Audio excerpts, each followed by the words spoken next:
If it's one thing the former grifter-in-chief Donald Trump hates, it's people making money off his name. Interesting.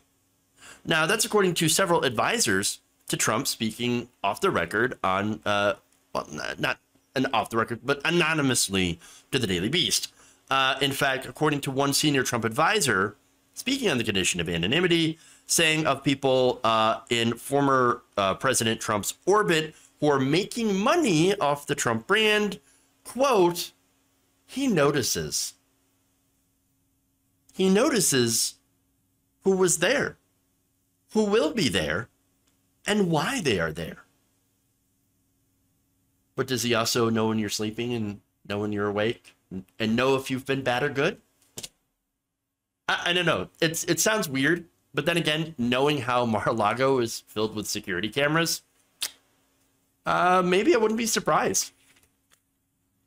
But anyway, okay.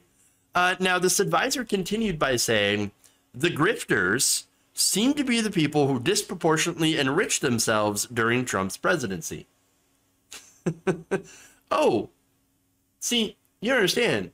Only I can make money off my name, me, Donald Trump, and maybe Ivanka, because I like Ivanka. I would date her if she wasn't my daughter. But everybody else, you know, I'm watching you. I'm watching all of you. I know if you're good or bad. Okay, well, that's funny. Who are these people? Again, you have to have some names, right? So let me give you, by the way, a little bit of a caveat. This is coming from sources in Trump world. We know that sources inside of Trump world hate each other. There's so much backstabbing that's going on. And so I'm not going to be surprised that some of these names, again, might be thrown out for their own purposes. But anyway, let's get to it. Here's what they said. For one, they named one Charles Kirkington, or Charlie Kirk. Charles Kirkington III, Esquire. No, I don't know. I'm being super ridiculous right now.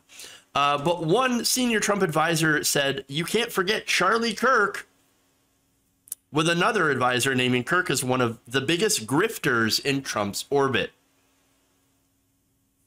Some around Trump feel that Kirk and Turning Point USA, I almost called it Toilet Paper USA, are associating themselves with the former president to cash in. Yeah. I mean, big surprise? One of the sources actually expressed surprise and annoyance over the sheer profit that the conservative group has pulled in by just using this fundraising line. We just talked to the president, even, of course, if they did not talk to the president. Now, Kirk, by the way, owes his close relationship, the cozy relationship with Trump, in part to Kimberly Guilfoyle, who, by the way, I believe they're just selling, she has gone back to selling Trump steaks. Weird, but okay. Another hilarious ad where she's trying to cook steaks, but cooks them very poorly because she's never cooked anything in her life. But anyway, apparently she has, and again, she is the fiance of Donald Trump Jr., who had helped Charlie Kirk get a little in close to the Trump family. And so now on Guilfoyle, one source close to Trump said of her, quote, the president is very, very fond of her. Gee, I wonder why. I don't know. I couldn't think of one reason, or even two reasons. Sexual anarchy. Okay.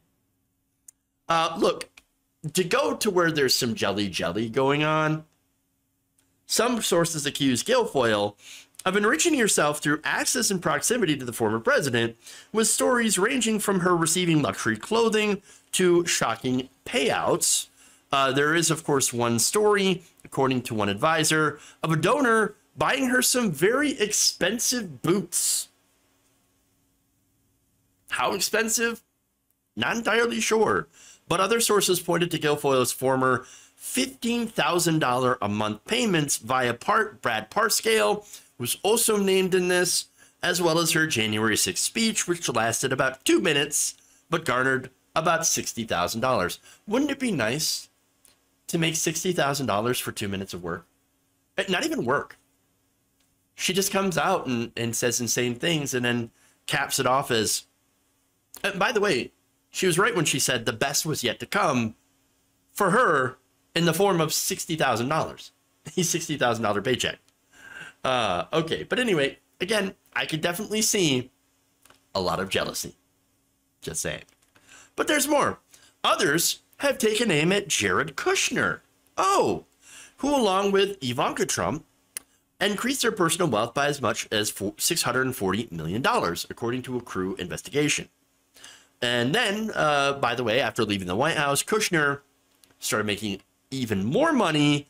One Trump advisor accused Kushner of making billions of dollars off Trump's name and his time in the White House via his new private equity firm, Affinity Partners, that has drawn heavy backing from Saudi influencers. Or, I'm sorry, not influencers, financiers.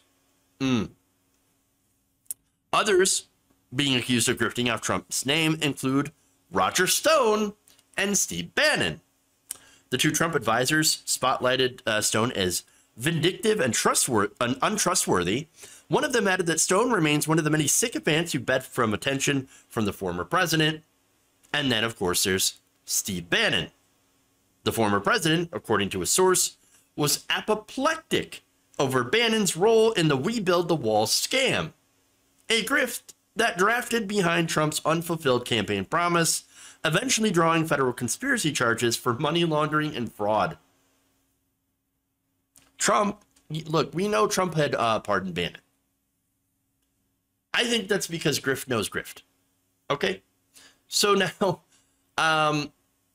even though they don't really talk to each other at all, as I'm going to get to a couple of quotes later, Bannon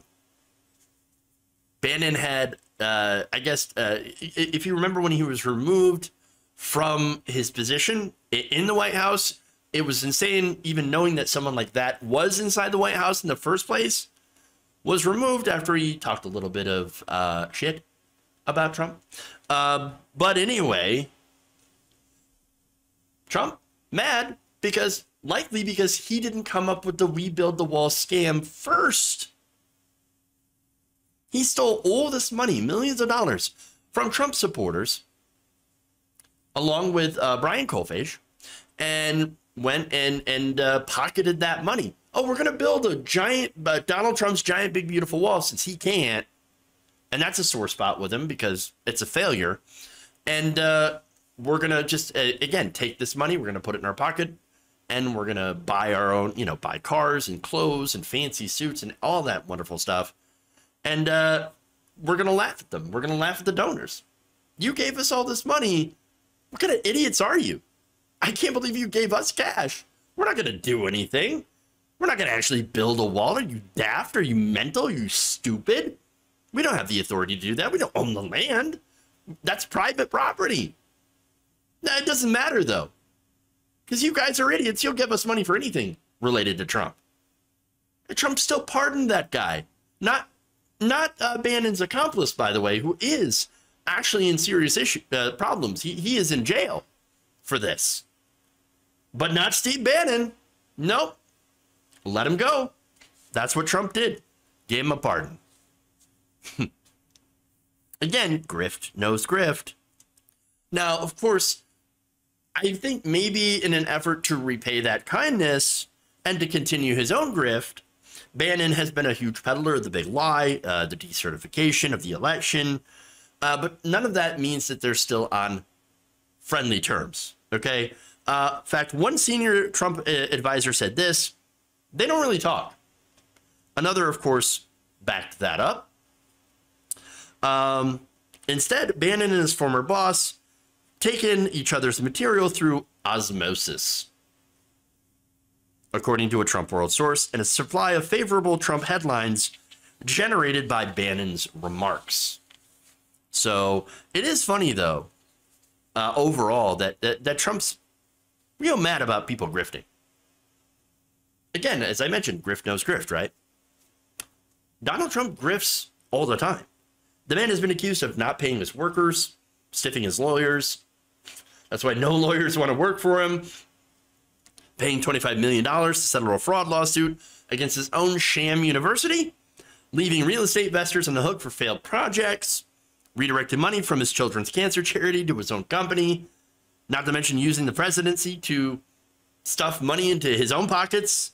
In fact, the Trump political machine has spent more than $12 million on Trump properties and products, including $5,000 on Trump ice water. Despite Trump ice water being discontinued 6 years prior. Oops. I mean, there's so many grifts and scams that Trump has run. I'm pretty sure I haven't even scratched the surface of them. The man is a complete and total con artist. So when I get this report saying that Donald Trump is mad because people are grifting off him, well, it reminds me of the saying, methinks thou doth protesteth too much. Both, of course, in the case of Trump himself, as were the aides, I think, that are speaking to the Daily Beast, who realized, oh, we weren't savvy or smart enough to create our own grift. Now, and I say that because remember, when it comes to Trump's world, there's only two different types of people. The scammers and the scammed.